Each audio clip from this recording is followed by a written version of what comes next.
Ok, vamos a empezar. Bueno, entonces vamos a hablar de síndrome nefrótico, al conjunto de síntomas o de signos que, bueno, van a formar este síndrome. Y este conjunto de síntomas, pues, van a ser secundarios a una enfermedad renal. Es decir, la enfermedad como tal no es el síndrome nefrótico, ¿no? La enfermedad es una enfermedad renal que se manifiesta como síndrome nefrótico. Ajá. Entonces, este síndrome pues va a tener estos signos. El más importante, al igual que en el adulto, pues va a ser la proteinuria, que específicamente para niños se define como proteinuria a la presencia de proteínas en orina en un rango que va más allá de 40 miligramos sobre metro cuadrado por hora. Ajá. A diferencia de los adultos, que era 3 gramos por kilo por día. Ajá. Acuérdense que en pediatría todo lo medimos en metro cuadrado o en kilo. Ajá. No es lo mismo un bebé de un mes que un adolescente de 15 años, ¿no? Y el peso, obviamente, ¿no? Un bebé de 3 kilos a un adolescente de 70 kilos, ¿no? Entonces, por eso siempre todo es por kilo o por metro cuadrado. Entonces, este es el rango. Ahorita les voy a enseñar cómo se saca esto, ¿no? Porque tiene su fórmula, ¿no? Otro síntoma o signo más bien común, pues es la dislipidemia, ajá, que ahorita lo vamos a definir, la hipoalbuminemia, que es igual que en el adulto, menor a 2.5 miligramos sobre decilitro, y esta es la triada, ¿no? Pero siempre o casi siempre van acompañados de el edema, que es en mayor o menor grado. Ajá. De hecho, hay síndromes nefróticos que no tienen edema. Por eso no es como tal parte de la triada, pero la mayor parte de las veces hay edema. Los síndromes nefróticos en los que no hay edema son los de más mal pronóstico, son los que son secundarios a lesiones histológicas más graves, ¿no? Los que no tienen edema. Entonces, a veces es preferible que tengan edema. Y bueno, que este síndrome nefrótico, la edad de presentación más común es en pacientes preescolares. ¿Y cuáles son los pacientes preescolares? Pues los pacientes entre 2 y 5 años. ¿Qué quiere decir esto? Que si un síndrome nefrótico se presenta en un niño menor de 2 años o mayor de 5 años, pues probablemente la histología sea diferente a la más común, que es la de 2 a 5 años, ¿no? Que ahorita vamos a hablar cuál es. Pero bueno, es más frecuente en niños, igual que en otras enfermedades renales. La relación hombre-mujer es de 1.5 a 2 niños por cada niña, ¿no? Sigue predominando el varón. Ajá. El pico de presentación en los pacientes preescolares es de 2 a 4 niños por cada 100,000 niños, ¿no? O sea, realmente es poco los pacientes que presentan esto, pero pues bueno, hay que saber detectarlo porque obviamente el primer signo que aparece y que a los papás no se les hace común, pues es el edema, ¿no? Y muchas veces llegan a las consultas de pediatría con edema y pues bueno, se puede hacer diagnóstico de 1000 cosas antes que síndrome nefrótico. Ya les están diciendo que tiene alergias o alguna situación que haya provocado edema, pero no se les ocurre pedir examen general de orina, ¿no? A los pacientes con edema, muchas veces algunos médicos, ¿no? Pero bueno, ahorita lo vamos a ver en el diagnóstico. La clasificación del síndrome nefrótico en los niños, pues es muy parecido en el adulto, es el síndrome nefrótico primario y el secundario. El síndrome nefrótico primario, pues es el idiopático, ¿no? Que a su vez se va a subdividir en las distintas glomerulopatías primarias, ¿no? Que ahorita las vamos a ver.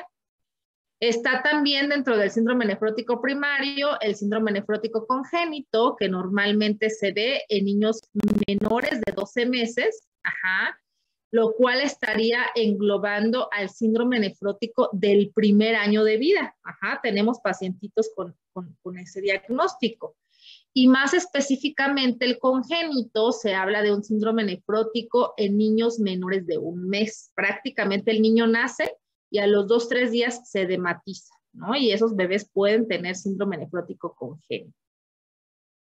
Y hay un síndrome nefrótico primario con un componente genético, donde obviamente más miembros de la familia tienen síndrome nefrótico, que obviamente es por mutaciones de genes, ¿no? Que codifican alguna parte del riñón o glomérulo, ¿no? Más bien. El síndrome nefrótico secundario, pues va a ser secundario, como dice su nombre, pues a algunas otras enfermedades sistémicas, ¿no? De tal forma que muchas veces el paciente debuta con edema o con síndrome nefrótico y nosotros tenemos la obligación de hacer un abordaje para descartar que ese síndrome nefrótico no sea secundario a alguna enfermedad sistémica, ¿no? Estas son las más comunes. En los niños, las más comunes de formas secundarias es la púrpura de Henoch, que también es, digamos que es igual a la nefropatía por IgA, ¿no? Son, básicamente van de la mano, las dos. Son diferentes, pero van de la mano. El síndrome de Alport también es muy frecuente. En los niños, pues vasculitis, cualquier tipo de vasculitis, que vamos a verlo al final cuando veamos enfermedades sistémicas, que hay muchas vasculitis en los niños. El lupus eritematoso, que es muy común que presente algún grado de síndrome nefrótico. La artritis reumatoide casi no la vemos en niños. Diabetes mellitus, pues sí, hay muchos niños con diabetes, pero muchas veces no presentan como tal síndrome nefrótico en edad pediátrica, ¿no? Muchas veces ya es hasta la edad adulta. Y estas que la verdad es que no son tan frecuentes. Algunas enfermedades infecciosas como hepatitis B, C, VIH, citomegalovirus, Epstein-Barr, que también no son tan comunes en los niños. Las neoplasias, ¿no? Hay síndrome nefróticos secundarios a algunas neoplasias como las leucemias o linfomas, y se ha establecido la relación de algunos fármacos con el síndrome nefrótico, como estos, ¿no? AINES, sales de oro, captopril. Se ha establecido eso. Y bueno, les comentaba que el síndrome nefrótico puede tener un componente genético, ¿no? Hay algunos genes que codifican algunas proteínas, ¿no? Como la nefrina y la podosina, que son como las más importantes, ¿no? Y estos genes que se han llegado a estudiar, los más importantes son estos, ¿no? El NPHS1, que codifica la nefrina y que te provocan un síndrome nefrótico finlandés, ¿no? Esto es algo que se da mucho en pacientes en el primer mes de vida, y se denominó así porque hace muchos años en Finlandia se daban cuenta que había muchos niños que nacían con síndrome nefrótico, ¿no? Y se dieron cuenta que en Finlandia pues predominaba mucho este problema genético, ¿no? Por eso le llamaron finlandés. Pero este tipo de alteración pues se presenta con las formas que son resistentes a tratamiento, ¿no? Los que normalmente tenemos la oportunidad de hacer estas pruebas genéticas donde documentamos que haya alteración en este tipo de gen, pues son los pacientes que tienen síndromes nefróticos muy resistentes, ¿no?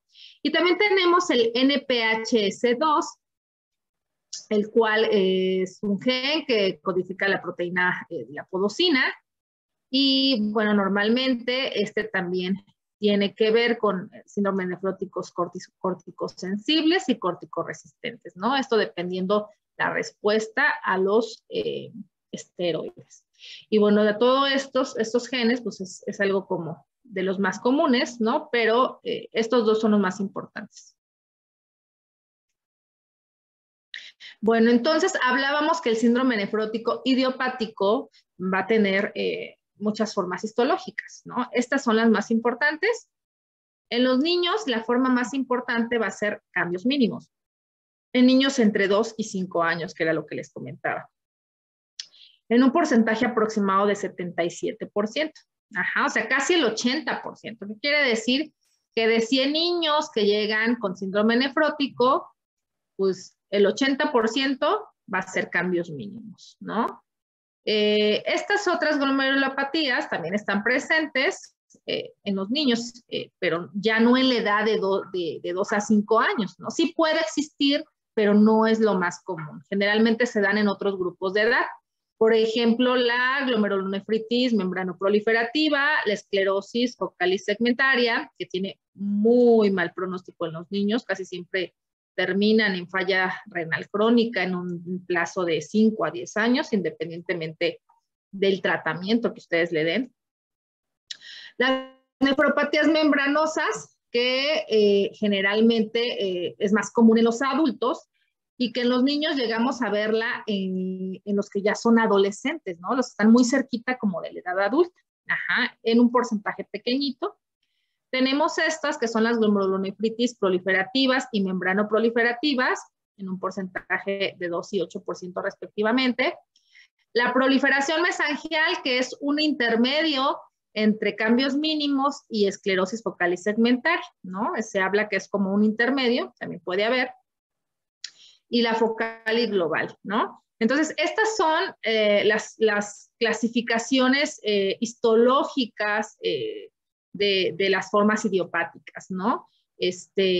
Pero bueno, siempre es importante que sepan, la más importante es esta, ¿no? Cambios mínimos. ¿Qué quiere decir? Que si llega un niño de 7, 8 años con síndrome nefrótico, lo más probable es que no sea cambios mínimos, ¿eh? Porque como les comento, este es de 2 a 5 años. Igual, menos de 2 es más frecuente que sea alguna de las otras formas, ¿no? Si está muy cerca de la adolescencia, lo más probable es que sea membranos. La única forma de saberlo, pues, es con la biopsia renal.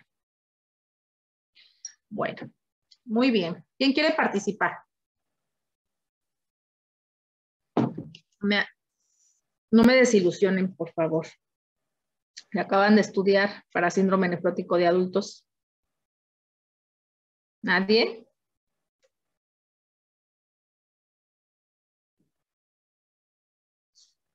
Bueno. Hoy no tengo ganas de pelearme, así que yo les voy a dar la etiología. Entonces, acuérdense que la barrera de filtración, pues tiene 3 capas, ¿no? Esto es igual en el niño que en el adulto. Igual, ajá. Entonces, la capa más interna es el endotelio, ¿no? Que tiene la peculiaridad de tener fenestraciones, ajá. El endotelio. Posteriormente sigue la membrana basal, ¿no? Que es una membrana bastante rica en colágeno tipo 4, ajá. Y la última capa, pues son los podocitos, ¿no? Estos podocitos, pues van a estar unidos en sus pies por los pedicelos, ajá. Y bueno, se unen, ¿no? Y esta barrera de filtración, pues, evita el paso de algunas sustancias, ¿no? Que finalmente lo que pase por aquí, pues, va a caer a la cápsula de Bowman y va a ser lo que se va a filtrar. Entonces, en condiciones normales, pues, esto no debe de dejar pasar proteínas, ¿no? Acuérdense que las proteínas tienen un peso molecular bastante elevado, específicamente la albúmina, que tiene un peso aproximado de 69,000 Daltons. Ajá. Entonces, esta barrera no deja pasar moléculas mayores a 40. ¿Qué quiere decir eso? Que pues la albúmina no pasa, ¿no? En condiciones normales. Entonces, hay dos teorías que nos explican cómo es que las proteínas pueden llegar a pasar en condiciones patológicas esta barrera de filtración, ¿no? Y una de ellas es que cuando hay una glomerulopatía, hay un factor circulante, es decir, que la lesión no está como tal localizada in situ, ¿no? Es decir, en el glomérulo meramente, ¿no? Sino que el paciente tiene esa predisposición, ¿no? Ya por genética, realmente no hay como muchos estudios que te digan qué te provoca el síndrome nefrótico como tal o las enfermedades renales, pero se habla que estos pacientes tienen esa predisposición a tener un factor circulante que llega específicamente al glomérulo a dañarlo, ¿no? Entonces, este factor circulante es un factor que va a alterar esta barrera de filtración, específicamente los pedicelos, ¿no? Los va a afectar, los va a dañar, los va a romper, va a hacer que esto pierda su arquitectura y su forma y que obviamente pues deje pasar algunas moléculas que no deberían de pasar la barrera de filtración, ¿no? Específicamente las proteínas. Esa es una teoría, ¿no? Pero hay otra teoría, la cual habla de la carga negativa que en condiciones normales tiene esta barrera de filtración, específicamente la membrana basal. Entonces, en condiciones normales, negativo con negativo de las proteínas se repele, ¿no? No debe dejar pasar a las proteínas. Pero ¿qué pasa cuando hay un síndrome nefrótico? Bueno, se pierde esta carga negativa de la membrana basal, se pierde. ¿Y qué pasa? Pues bueno, pues deja pasar las proteínas, ¿no? Entonces, estas dos son las teorías que existen para saber qué es lo que pasa y por qué finalmente llegan proteínas a la cápsula de Bowman que finalmente pues van a ser filtradas y eliminadas por la orina. Y bueno, gracias a esto pues está todo el conjunto de síntomas que se presenta en el síndrome nefrótico, ¿no? Que es prácticamente igual que en el adulto. Vamos a hacer solamente un repaso de esto, ¿no? Entonces, al haber una pérdida masiva de proteínas, pues prácticamente gran parte de las moléculas en nuestro cuerpo, llámense inmunoglobulinas, moléculas transportadoras, ¿no? De proteínas, de lípidos, cascada de coagulación, inmunoglobulinas, todas esas son proteínas, ¿no? Entonces, finalmente se van a perder por la orina. Entonces va a haber un problema a todos estos niveles, ¿no? Porque si no hay proteínas suficientes, pues va a haber una descompensación de todos estos mecanismos que les estoy diciendo. Uno de los mecanismos que más se alteran, pues, es la formación del edema. Ajá. En las primeras clases hablábamos de la presión oncótica, de la presión coloidosmótica. Ajá. Entonces, pues bueno, esto se puede perder. Lo que yo quiero que les quede claro es que el edema puede tener dos caminos. No es el mismo edema en el síndrome nefrótico para todos los pacientes. Y este es el pilar del tratamiento, porque no todos los edemas se tratan igual. Ajá. Ustedes tienen que ver primero cuál trasfondo hay para saber cómo tratarlo. Por ejemplo, suponiendo que hay una lesión glomerular en el cual pues hay pérdida masiva de proteínas por la orina, tenemos la teoría del underfill y del overflow, ¿no? O del infrallenado o el sobrellenado, ¿no? Entonces, la teoría del underfill indica que la proteinuria te va a provocar hipoalbuminemia, ¿sí? Y que bueno, ya sabemos que la albúmina es la que mantiene la presión oncótica del plasma, ¿no? Entonces, si no hay albúmina, va a disminuir la presión oncótica y ¿qué va a pasar? Lo que vimos en las primeras clases. Va a haber trasudación de agua al espacio intersticial y ¿qué puede provocar? Pues edema, ¿sí? Va a haber un edema a expensas de esa trasudación de agua por pérdida de la presión oncótica porque no hay albúmina. Pero asimismo, si esto se traduce en hipovolemia o disminución del volumen plasmático, ¿qué va a pasar? Se va a activar el sistema renina, angiotensina, aldosterona y pues finalmente van a ocurrir estas dos cosas, ¿no? Disminuye el péptido natriurético en un intento por preservar un poquito del volumen, ¿no? Extracelular, y también se va a liberar ADH, ¿no? O desmopresina, que a nivel del túbulo colector va a incrementar la reabsorción de agua y de sodio para poder provocar un incremento del volumen, ¿no? Entonces, es un paciente que inicialmente puede estar hipovolémico y posteriormente puede tener un poquito de hipervolemia. Al fin y al cabo, la vía final pues va a ser el edema, ¿no? Entonces, esta es la teoría del infrallenado. Ahora, ¿cuál es la teoría del sobrellenado o el overflow, no? Bueno, la teoría va a ser que esta lesión glomerular va a provocar resistencia del factor natriurético. ¿Qué quiere decir esto? Que bueno, a nivel tubular va a haber una retención exagerada de sodio y agua a nivel tubular, ¿no? Directamente, sin que se eche a andar todo esto. Y esto pues va a provocar, si hay una hipervolemia, ¿no? Secundaria, incremento del volumen plasmático, se va a inhibir el sistema renina-angiotensina-aldosterona. Acuérdense, cuando hay hipervolemia se inhibe este sistema.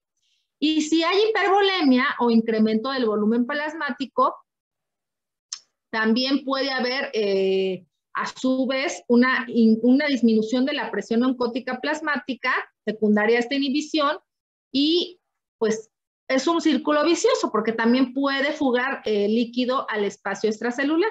Ajá. Entonces, este es un edema hipovolémico y este es un edema hipervolémico. Ajá. Entonces, ¿se tratan igual? No, no se tratan igual. ¿Por qué?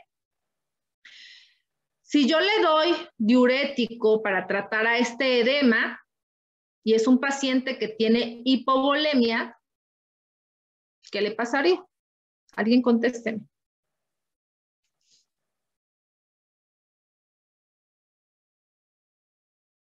¿Sí van conmigo o van pensando en otra cosa? A ver, Stephanie, San Martín. Dice que si la presión, bueno, la hipovolemia y la presión oncótica plasmática va a haber hipertensión. ¿Va a aumentar la presión?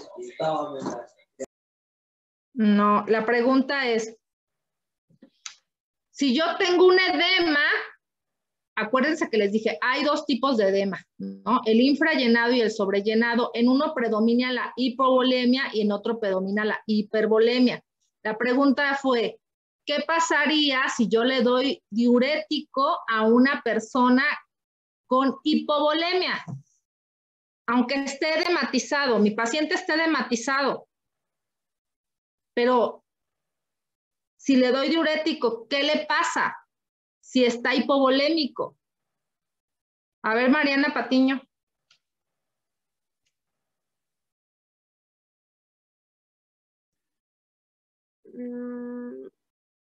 Pues si se le administra un diurético, no seguiría bajando la presión. ¿Qué hace el diurético? ¿Qué hace el diurético? Todos los diuréticos tienen un fondo igual. El diurético trata de eliminar más agua, ¿no? Y si es un paciente que ya tiene hipovolemia y yo le doy más diurético, ¿qué le va a pasar al paciente? Se va a chocar. Le voy a generar más hipovolemia. Le voy a provocar más hemoconcentración, más incremento de plaquetas. Puedo provocar trombosis. Por eso no todos los edemas se tratan igual. Tienen que ver si es un edema hipovolémico o hipervolémico. ¿No vieron esto en la clase de nefrótico en adultos? ¿No? No, No, doctora. Okay. No todos los edemas se tratan igual. O sea, eso es muy importante que se les quede. No todos los edemas del síndrome nefrótico son iguales. Tienen que ver si es un edema hipovolémico o hipervolémico, ¿sí? Ahora, si yo le doy diurético en este edema, el que es sobrellenado, pues ahí sí, es un paciente que está hipervolémico, ¿no? Y ahí, si yo le doy diurético, no le pasa nada, ¿no? Mejora todo, mejora su edema, mejora la uresis, mejora su volemia, mejora la hipertensión, ¿no?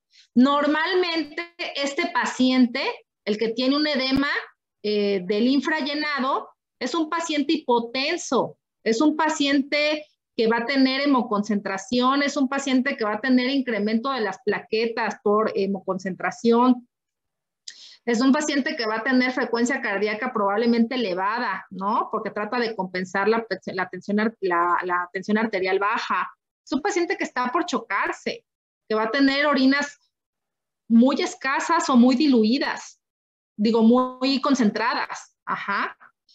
Y a diferencia del edema del sobrellenado. ¿Por qué? El edema del sobrellenado es un edema hipervolémico.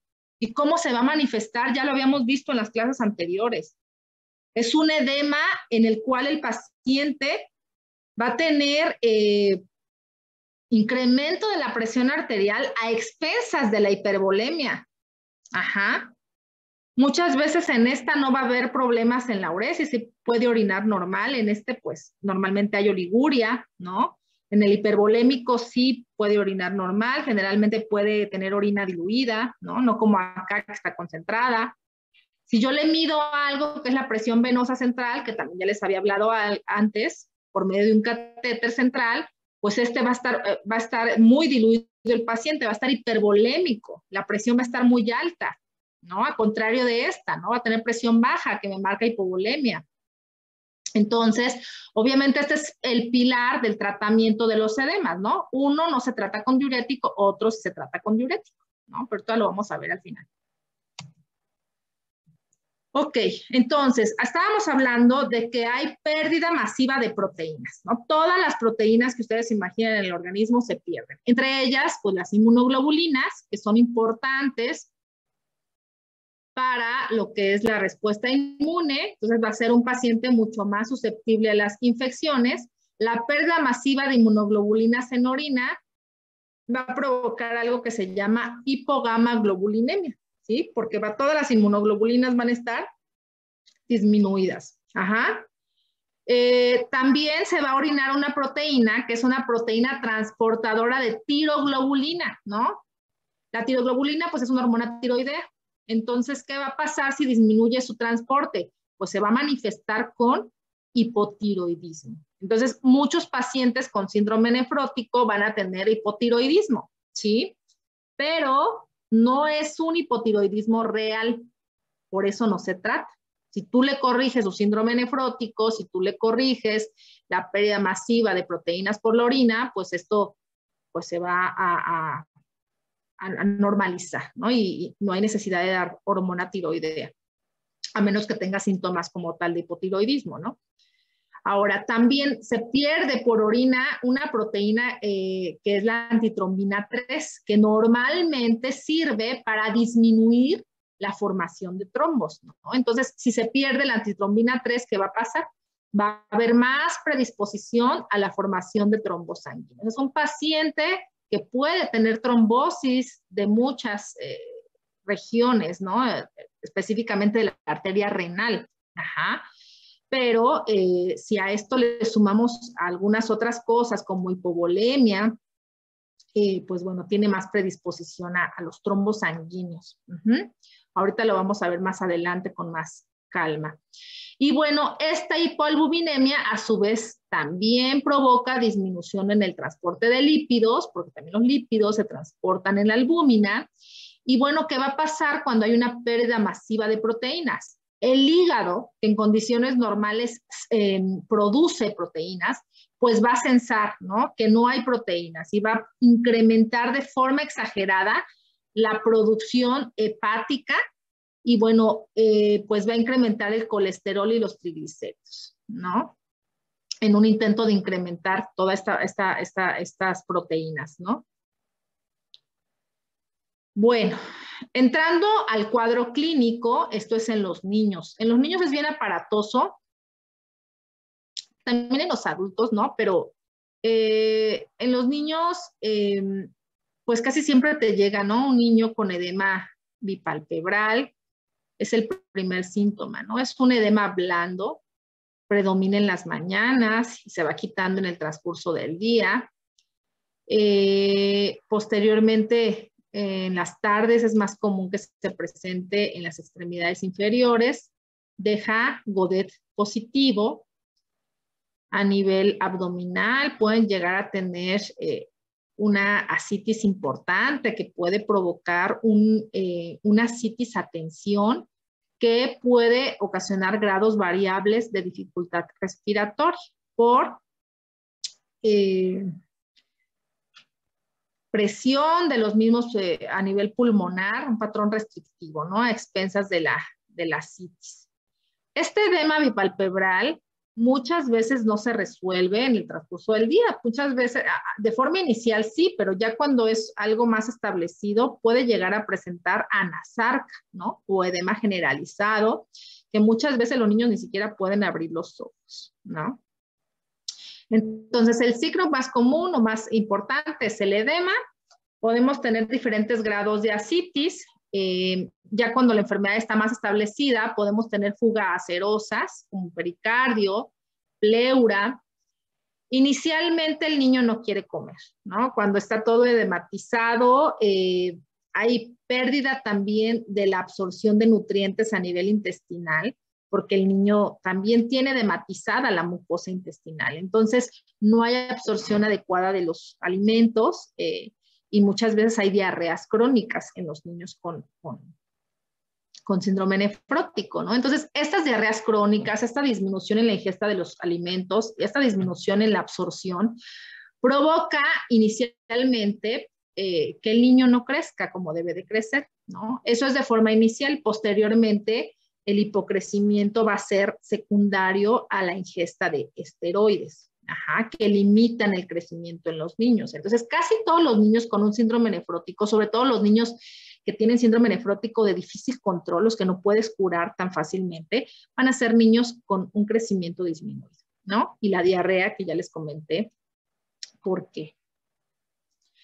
Ahora, para hacer el diagnóstico, ¿no? El diagnóstico, como ya les he hablado de los beneficios del examen general de orina, que un examen general de orina te puede hablar perfectamente de cómo están esos riñones, ¿no? Entonces, si hacemos un examen de orina a un niño con síndrome nefrótico, pues podemos entender que el pH es un pH normal, que podemos tener proteínas generalmente de 3 a 4 cruces, ¿no? Como ya les había hablado cuando dijimos el tema de exámenes de función renal o pruebas de función renal, dijimos que una cruz de proteínas puede estar permitida, ¿no? Muchas veces hasta 2 cruces cuando hay alguna infección urinaria, pero ya arriba de 3 o 4 cruces ya es patológico. Permítanme tantito, ¿no?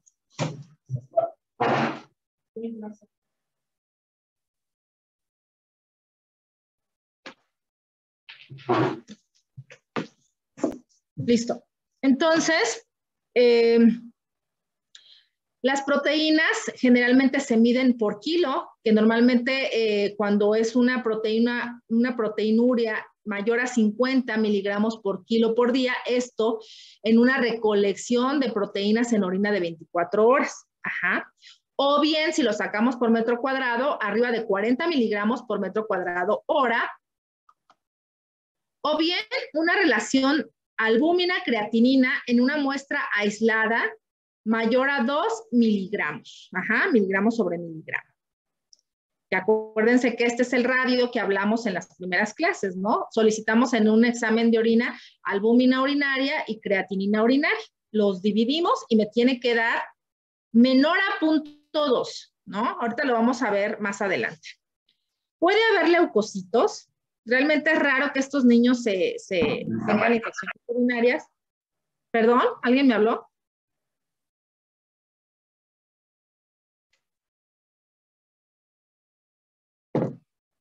Ok. Puede haber hematis, que según cuando hay sangre, además de proteínas, nos habla de una glomerulopatía, muchas veces de las no tan comunes.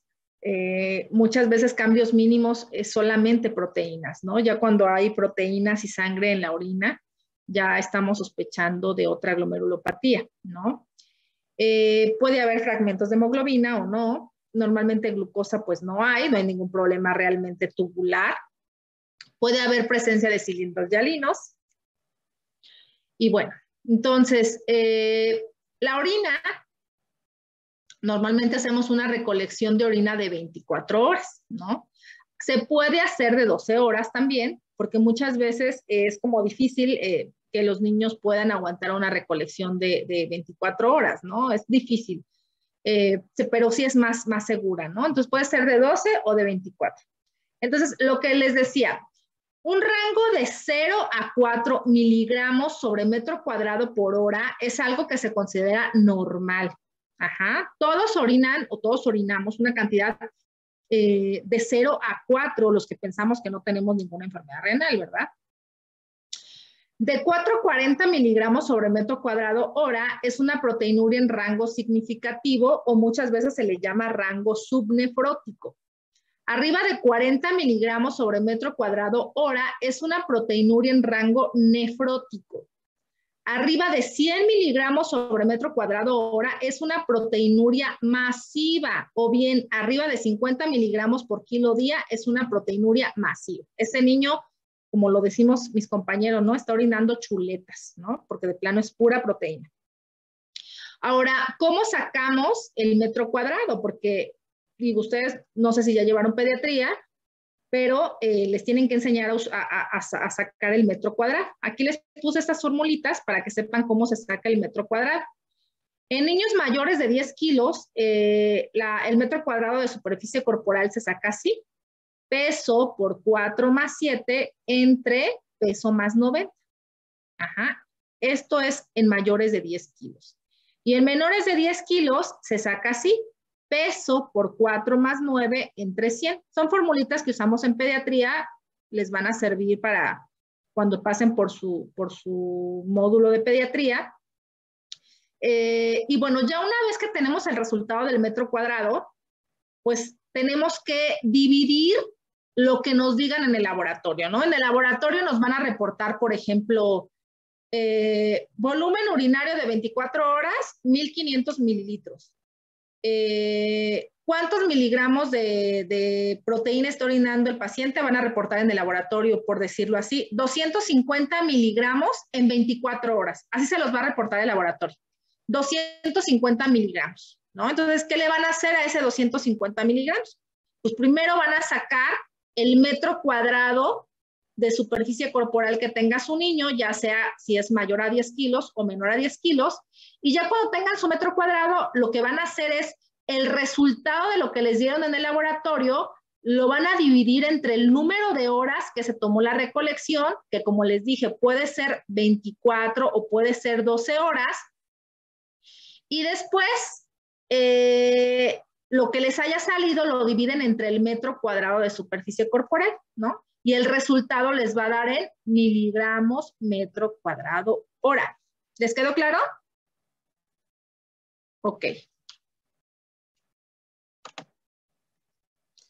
Bien. Para los que no quieren hacer recolección de orina de 24 horas porque les da flojera, porque el niño está bien chiquito, porque acuérdense que la recolección de orina es para niños que ya controlan esfínteres. Si el niño no controla esfínteres o si tenemos un adulto, también se le puede hacer esto, que es el radioalbúmino creatinina urinaria, que ya se las he comentado muchas veces. Entonces, si después de dividir la albúmina entre la creatinina urinaria, nos da un cociente menor a 0.2 miligramos sobre miligramo, es normal. Es como el equivalente al de 0 a 4, ¿no? Si les da de 0.2 a 2 miligramos sobre miligramo, es una proteinuria en rango significativo. Si les da arriba de 2, es una proteinuria en rango nefrótico. Es muy, muy, muy parecido a la proteinuria de 24 horas. Es equivalente. Antes casi no se usaba, pero en los últimos años se dieron cuenta que esto es muy, muy, muy parecido a la de 24 horas, ¿no? Entonces nos evitamos toda la recolección.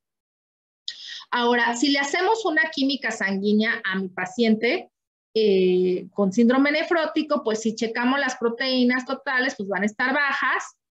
La albúmina va a ser menor a 2.5, ajá.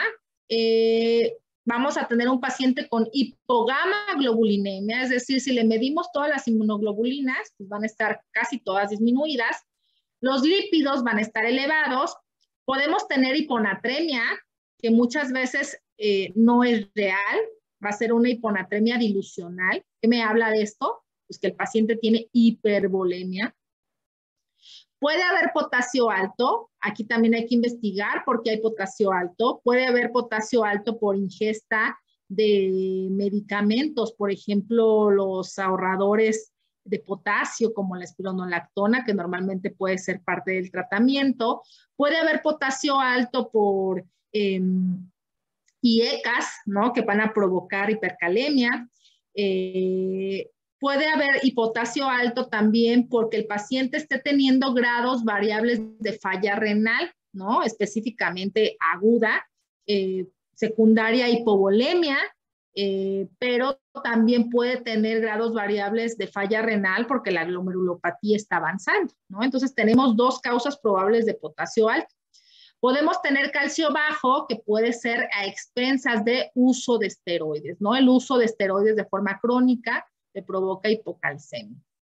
Normalmente las pruebas de función renal van a ser normales, a menos que el paciente haya tenido hipovolemia y posteriormente esta hipovolemia se haya perpetuado y provoque una lesión renal aguda, ¿no? Entonces, si eso pasa, pueden alterarse la creatinina y el BUN, ¿no? O bien que la glomerulopatía ya haya avanzado y va a provocar grados variables ya de insuficiencia renal o lesión renal.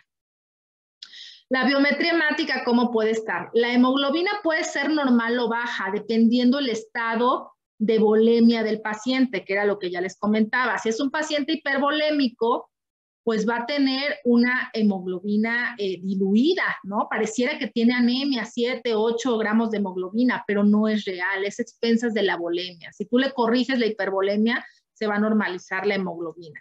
O puede estar baja, ¿no? ¿Por qué? Perdón, puede estar alta. ¿Por qué? Porque puede estar concentrado el paciente por hipovolemia. Entonces pueden salir cifras muy concentradas, pero no es real, ¿no? Las plaquetas también pueden ser normales o altas, ya sea por dilución o concentración. Ajá. ¿Cuáles son las complicaciones más frecuentes del síndrome nefrótico en niños? Pues las más frecuentes: hipovolemia, falla renal aguda, falla renal crónica, falla en el crecimiento, infecciones o trombosis, ¿no? Específicamente de la hipovolemia, normalmente se ve en las primeras fases de la enfermedad, cuando el paciente apenas va empezando tratamiento. Se puede dar por algunas alteraciones como infecciones, sepsis, diarrea, uso de diuréticos en un paciente con hipovolemia, que ya les comenté que no se debe de hacer. ¿Y cómo se manifiesta la hipovolemia? Pues bueno, hay muchas, ¿no? Pero puede haber estas: dolor abdominal, frialdad distal o hemoconcentración. La falla renal aguda, que ya también he hablado de eso, que puede ser disminución de la tasa de filtración glomerular por hipovolemia. Por la misma infección te provoca falla renal aguda, por las toxinas, trombosis de la vena renal, secundaria a las nefritis intersticiales por el uso de fármacos que se usan, fusión podocitaria y reducción del área de filtración. Puede haber falla renal crónica, pero esto es más cuando la glomerulopatía ya avanzó, ¿no? Si es un paciente con síndrome nefrótico corticosensible, se habla que a 10 años el paciente puede llegar en un 3% a falla renal crónica. Es un poquito, muy poquito, ¿no? Y el córtico-resistente a 10 años puede llegar a falla renal crónica en un 50%. ¿Qué es lo que me va a dar o que me va a favorecer la esclerosis renal, ¿no? O la progresión a la falla renal crónica?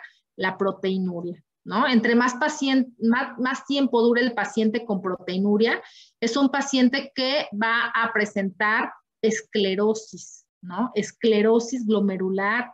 Y esta esclerosis, pues obviamente, entre más avance, pues un paciente que va a avanzar a falla renal crónica, ¿no? El crecimiento, que ya les comenté porque puede ser, generalmente puede ser por la ingesta de medicamentos esteroideos o disminución del apetito, o también porque muchas veces las hormonas de crecimiento se pueden eliminar por la orina, ¿no?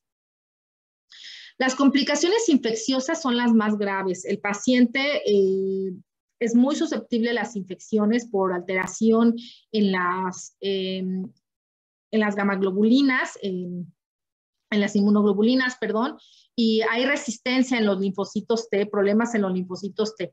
¿Cuáles son las infecciones más frecuentes? Las más comunes son las peritonitis, por Streptococcus, por E. coli, influenza, gram negativos. Hay otros tipos de infecciones como meningitis, neumonía, celulitis, y como ya les comenté, esto es por pérdidas urinarias de inmunoglobulinas y disminución en la función de linfocitos T.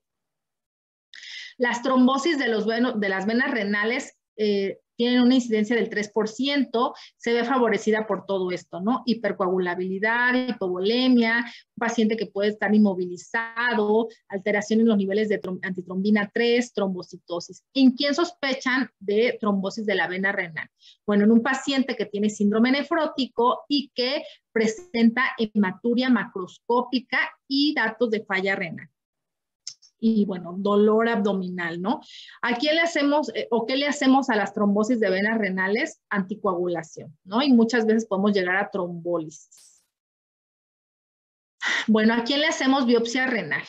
Yo sé que en los adultos a todos les hacen biopsia renal, ¿no? Síndrome nefrótico igual a biopsia renal. Bueno, en los niños no. ¿Por qué? Porque habíamos hablado que el 80% de los niños que llegan con síndrome nefrótico, específicamente en edad preescolar, pues van a hacer cambios mínimos, ¿no? Entonces, muchas veces nos obviamos la biopsia, le damos tratamiento y muchas veces se curan, no ocupan más tratamiento. Entonces, no vamos a someter a un niño a una anestesia porque las biopsias renales se hacen con anestesia en los niños, a diferencia de los adultos. A los adultos nomás se les da el piquete y ya, ¿no? Él coopera, pero el niño no coopera. Se tiene que anestesiar, se tiene que hacer en quirófano y hay riesgos. Entre más chiquito, pues obviamente más riesgos, ¿no? Entonces, obviamos la biopsia en los pacientes de primera instancia, pero hay un grupo de pacientes a los que, sin que tenga que ver el grupo de edad, les tenemos que hacer, ¿no? Entonces, se podría hacer en un síndrome nefrótico atípico, pero lo correcto sería que se hiciera antes de iniciar el esteroide. Sin embargo, cuando ya se inició el esteroide y no cede, las biopsias están indicadas para menores de 12 meses y mayores de 10 años. ¿Por qué? Porque probablemente se trate de otra glomerulopatía que no sea cambios mínimos. Cuando es un paciente que tenga hipertensión arterial persistente, complemento bajo, ¿por qué complemento bajo? Nos habla de que puede ser una glomerulopatía secundaria, ¿no? Y que generalmente puede ser lupus. Hay algunas glomerulopatías que cursan con complemento bajo, como son las glomerulonefritis membranoproliferativas. Cuando hay hematuria macroscópica, ¿no? Porque habla de enfermedades glomerulares que no son tan benignas, ¿no? Como la de cambios mínimos. En caso de que el paciente tuviera falla renal o que tuviera corticoresistencia, que no tuviera, que tuviera una mala respuesta a los esteroides, ¿no? Pacientes con recaídas frecuentes también se pueden considerar para biopsia renal. Y bueno, la histología en los niños, cambios mínimos en un 77%, para fines prácticos 80%, y bueno, esta es una biopsia de un glomérulo con cambios mínimos. ¿Por qué se llama cambios mínimos? Pues porque realmente no tiene mucha diferencia de un glomérulo normal. Sabemos que hay un síndrome nefrótico por los síntomas, pero si le hacemos la biopsia vemos la mayoría de los glomérulos normales, pero eso no quiere decir que esté normal. Si estuviera normal no tendría nada, ¿no? Vemos pequeños cambios, ¿no? Por ejemplo, un poquito de expansión de la matriz mesangial, pero bueno, se conserva la cápsula de Baumann, y si acaso nada más esto, un incremento de la celularidad mesangial también puede haber, pero es algo mínimo. Si hacemos una inmunofluorescencia en cambios mínimos, ¿por qué hablamos específicamente de cambios mínimos? Pues porque es la más frecuente. Acuérdense que les hablé que la inmunofluorescencia detecta depósitos de inmunoglobulinas y de complementos, ¿no? Por medio de tinciones fluorescentes. Entonces, aquí normalmente pues no hay nada, ¿no? Cuando hay cambios mínimos no se pinta nada. Entonces, si hacemos una inmunofluorescencia y no se pinta nada, pues es cambios mínimos, ¿no? Puede haber escaso depósito de IgM o de C3, pero prácticamente es mínima. Esta es una microscopía electrónica de una membrana o una barrera de filtración normal, ¿no? Con su endotelio, su membrana basal, sus podocitos, ¿no? Estos son los podocitos. Los pies de los podocitos están fusionados o se unen. Esto es en condiciones normales. Pero si tomamos una foto de una microscopía electrónica de una enfermedad por cambios mínimos o también llamadas podocitopatías, pues vean cómo está la membrana basal, ¿no? Los pies podocitarios están fusionados, están unidos, ¿no? Ok, ¿cuál es el tratamiento? En primera instancia en los niños, líquidos libres no se restringen a menos que el paciente tenga anasarca, ¿no? Muchas veces pensamos, no le des líquido. Bueno, si el paciente está orinando y no tiene edema generalizado, no hay problema que tú le des líquidos, ¿no? Si tiene edema generalizado y no orina, pues ahí sí tienes que restringirlo a pérdidas insensibles, ¿no? El requerimiento de proteínas hay que incrementarlo debido a que el niño está orinando muchas proteínas y obviamente hay que incrementarlo en un 130, 140% para que no tenga desnutrición. Disminución de las grasas, disminución del sodio de la dieta, que es muy importante, sobre todo cuando están en recaída, y disminución de la ingesta de grasas, ¿no? El diurético se usa cuando el edema es severo, pero después de que ustedes hayan corregido la hipovolemia, ¿no? Acuérdense, si no nosotros le vamos a provocar trombosis de la vena renal, ¿no? Se usan con hipervolemia. Generalmente cuando el paciente está hospitalizado se puede usar un diurético asociado a albúmina, ¿no? Se puede usar albúmina intravenosa, obviamente en un paciente hospitalizado, para incrementar o mejorar el retorno del líquido hacia el espacio intravascular, y esto va seguido de un diurético. Esto se llama oncodiuresis, ¿no? Cuando ustedes provocan la entrada del líquido a la vena y provocan que haya diuresis de eso, ¿no? Se pueden usar otros diuréticos como furosemide, la espironolactona, que normalmente se usa en las fases agudas de la enfermedad y que te mejora todo lo que es el edema del paciente, ¿no? Anticoagulación solamente en pacientes que pues de plano tengan mucha hemoconcentración, que requieran por alguna situación inmovilización o que se hayan detectado trombos, ¿no? Si no, no se da anticoagulación. Los antihipertensivos que se usan, pues normalmente son los IECAS. Los IECAS, específicamente el enalapril, disminuye la presión intraglomerular y eso a su vez pues provoca disminución de la proteinuria, ¿no? Entonces, cuando hay proteinuria importante hay que usar IECAS. Ajá. Estos de acá se usan, pero solamente cuando hay algún problema con los IECAS, ¿no? Que tiene algún efecto secundario, que hay tos crónica, hipercalemia o algún efecto secundario de los IECAS. Profilaxis de infecciones, la vacunación se usa siempre y cuando el paciente no esté con esteroides a altas dosis, ¿no? O con algún ahorrador de esteroides, está contraindicado vacunarse. Normalmente, ya cuando terminan el tratamiento con estos medicamentos, se pueden vacunar.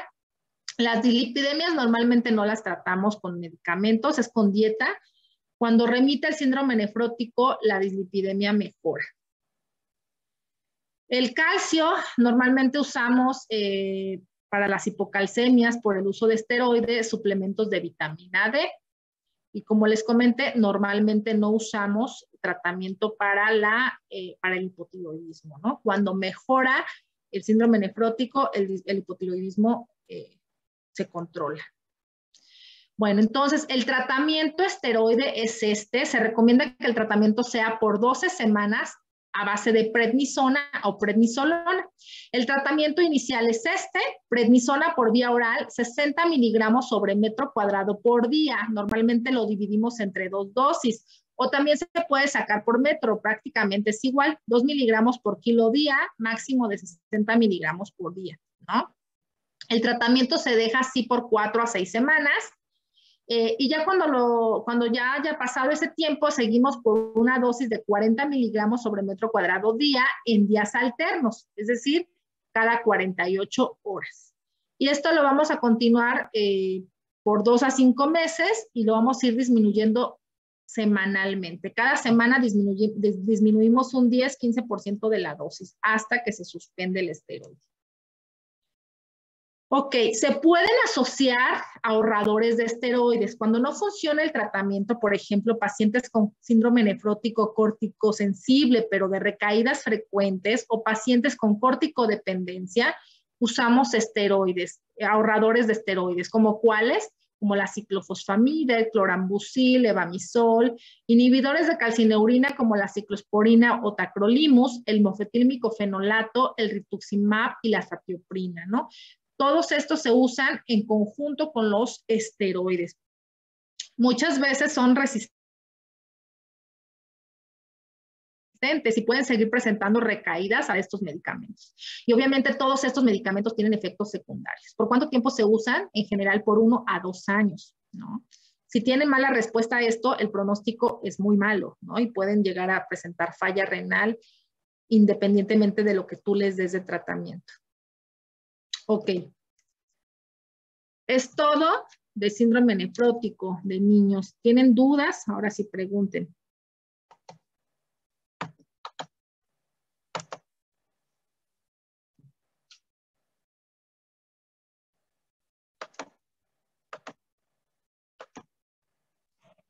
¿No tienen ninguna duda? No. Bueno. Ok, chicos, pues entonces es todo. Dicen que no tienen dudas. Espero que lo estudien. Espero su resumen. Mañana vamos a ver entonces falla renal aguda en niños. Igual a las 2. ¿De acuerdo?